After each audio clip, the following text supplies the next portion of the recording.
নমস্কার বন্ধুরা, কেমন আছেন সবাই? রেনবো কিচেনে আপনাদের সকলকে স্বাগত জানাই। আজকে আমি আপনাদের সাথে শেয়ার করব ইলিশ মাছের লেজা ভর্তা। এই ইলিশ মাছের লেজাটা না কেউ খেতে চায় না, তাই এইভাবে যদি ভর্তা করা যায় তাহলে সবাই কিন্তু আঙুল চেটে পুটে খাবে। বাই দ্য ওয়ে, আমি মীরা, আপনারা দেখছেন রেনবো কিচেন। দেখুন, আমি কড়াই বসিয়েছি, কড়াইতে দিয়ে দিয়েছি সর্ষের তেল। সর্ষের তেলটা গরম হলে আমি 5-6টা শুকনো লঙ্কা ভেজে নেব। আমার রেসিপিটি যদি আপনাদের ভালো লাগে তাহলে লাইক, কমেন্ট, শেয়ার করবেন। আর নতুন বন্ধুদের বলছি প্লিজ সাবস্ক্রাইব করে আমার পাশে থাকবেন। পাশের বেল আইকনটিও ক্লিক করে নেবেন, তাহলে সমস্ত ভিডিওর নোটিফিকেশন আপনাদের কাছে পৌঁছে যাবে সবার আগে।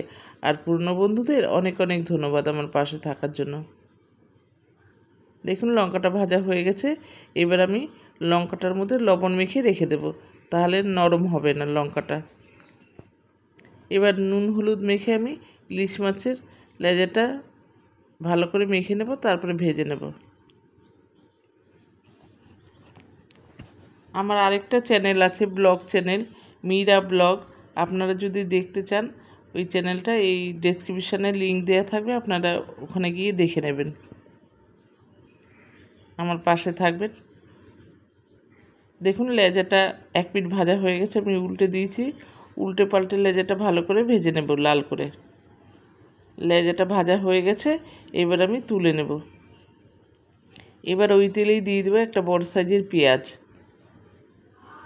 পেঁয়াজটা আমি একটু লাল লাল করে ভেজে নেব।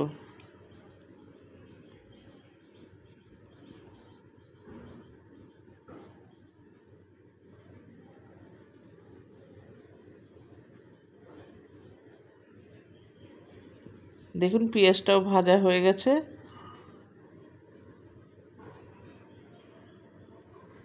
এবার তুলে নেব।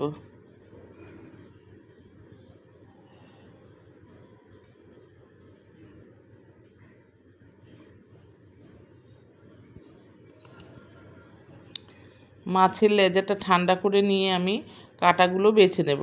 খুব সাবধানে কাঁটাগুলো বাছতে হবে, কারণ ইলিশ মাছের লেজে না প্রচুর কাঁটা থাকে। আর কাঁটা থাকলে ভর্তার মধ্যে তাহলে তো গলায় বিঁধে যাবে।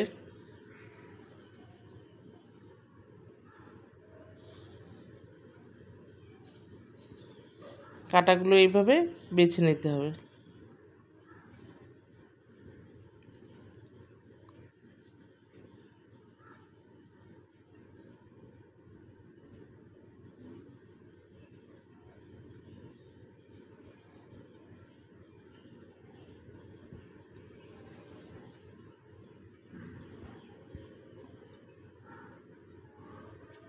দেখুন, লেজাটা সমস্ত আমার বাছা হয়ে গেছে।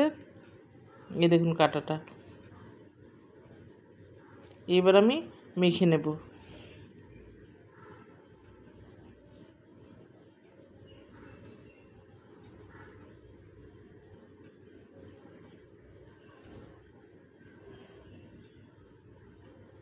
বেশ ঝাল ঝাল হলে খেতে বেশ ভালো লাগে।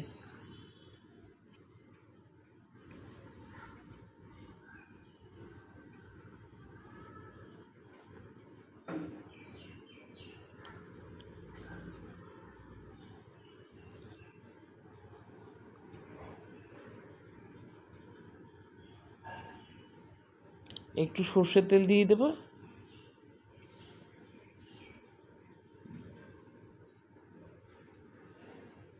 এবার খুব ভালো করে মেখে নেব।